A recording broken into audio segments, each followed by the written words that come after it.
Olá, mamães! Nós já conversamos sobre o Baby Blues e agora nós vamos falar de um assunto um pouquinho mais sério, que é a depressão pós-parto. Relembrando um pouquinho, né, o Baby Blues, ele trata daquela tristeza, daquela melancolia que a mamãe tem e que vai da primeira semana até 15 dias, pode durar até 15 dias, e que é uma questão fisiológica, ou seja, não precisa ter nenhuma intervenção para que ela passe, porque vai passar normalmente.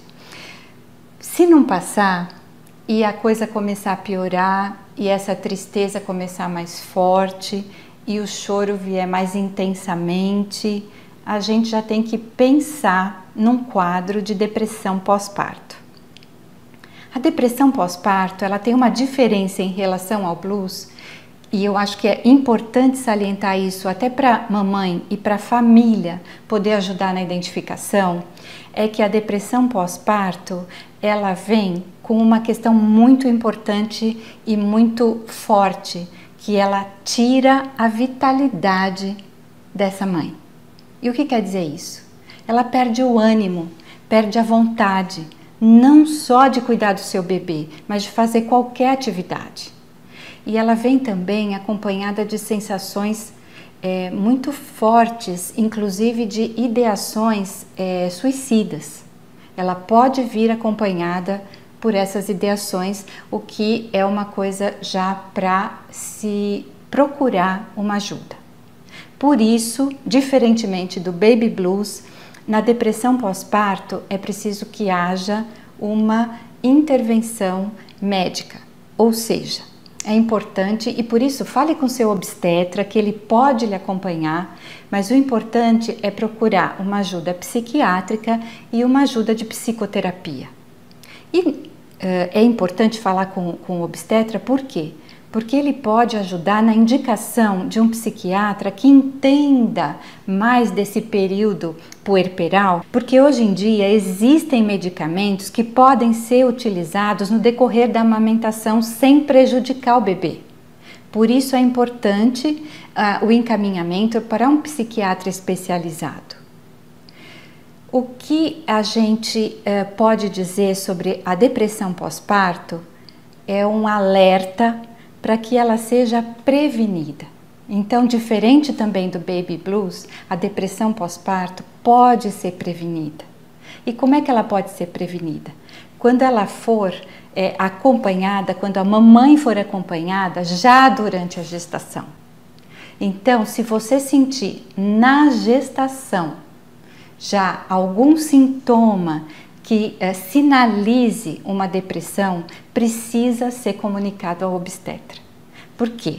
As estatísticas dizem que 60% das mães que têm depressão pós-parto severa já tinham sintomas de depressão durante a gestação ou até mesmo antes dela. E eu não estou falando só de depressão, pode ser também qualquer outro transtorno como síndrome do pânico, ou qualquer outro transtorno psíquico na gestante ou na família que possa sinalizar uma predisposição. Outro fator que a gente percebe e as pesquisas indicam como importante e que podem sinalizar uma depressão pós-parto é se a gestante romantizou demais essa fase e quando ela se vê frente a frente com o seu bebê real e não com aquele bebê idealizado, com a maternidade real e não com a maternidade idealizada, com a amamentação real, com os problemas que ocorrem nessa fase, com a intensidade e o turbilhão de emoções, ela se frustra. Tudo isso somado pode levar a um quadro de depressão pós-parto. Não estou dizendo que isso vai acontecer, mas pode acontecer. Se todo esse quadro estiver presente, é bom que se fique alerta para prevenir, porque prevenir é sempre a melhor opção quando a gente fala de depressão pós-parto. Outras dicas de prevenção para a mamãe são muito simples e não diferem muito da depressão que não é decorrente do parto. Quais são? Exercício físico, cuidar da alimentação. E aquelas que são específicas desse período são: tenha uma rede de apoio, peça ajuda, família, amigos, procure colocar como você está se sentindo. Isso não é vergonha, isso não é medo. Como a gente falou, isso ocorre em 60% a 80% das mulheres. E a depressão pós-parto tem ocorrido em 10% a 15% das mulheres, das mamães. E isso é um número muito considerável. Imagine como esse número é grande. Então, peça ajuda. Peça para a família, peça para as avós, para as amigas. Fale como você está se sentindo, fale com seu obstetra, até com o pediatra do seu filho. Porque todos eles vão poder te ajudar nesse momento. E agora eu queria ter uma fala exclusiva para os papais. Papais ou quem exerce a função paterna. Esse é um momento em que a mãe vai precisar muito do seu apoio incondicional e da sua aceitação. Então, se ela estiver chorando, tudo bem, e diga para ela que está tudo bem.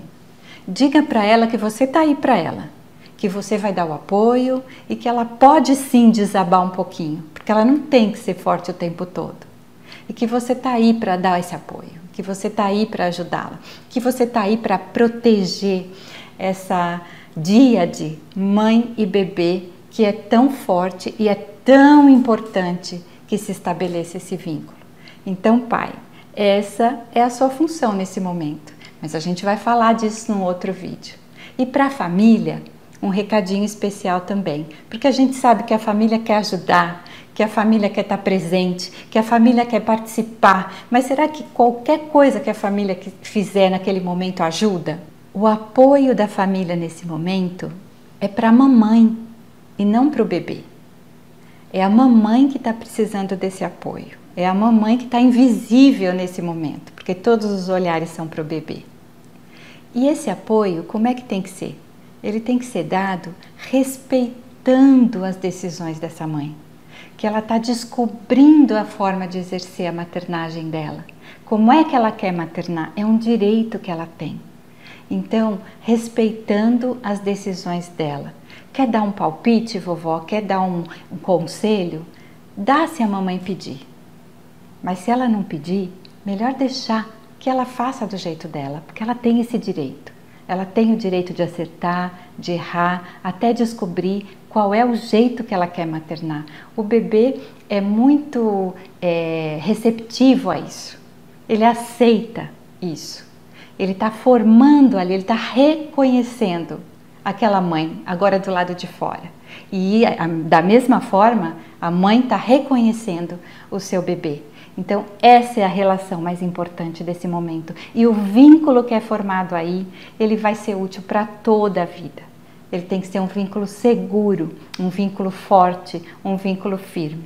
Então, cabe à família proteger essa díade, proteger essa relação mãe-bebê e deixar que essa relação mãe e bebê se estabeleça da forma mais tranquila possível. Mais uma coisa só para a gente terminar é o seguinte: mamãe, diante da impossibilidade de você ter o apoio da sua família nesse momento para tratar de questões emocionais, hoje em dia existem redes de apoio virtuais. Então tem blogs, tem sites, grupos de mães que falam só sobre esses temas e que podem nesse momento ajudar muito e trazer muito conforto, porque você vai perceber que todas estão passando pelo mesmo processo, sentem as mesmas coisas, têm as mesmas dúvidas e inseguranças, e isso pode te ajudar muito ou te acalmar muito para você passar por essa fase do puerpério. E para a gente terminar, eu queria só lembrar, porque eu já disse para vocês, mas reforçar, que toda paleta de emoções cabe no puerpério. Então, mamãe, aproveita esta fase, mergulha nela emocionalmente, se permita vivê-la com intensidade, porque você vai sair dela fortalecida. O vínculo com o seu bebê vai sair fortalecido também e você vai se permitir conhecer-se de forma como talvez você nunca tenha feito antes.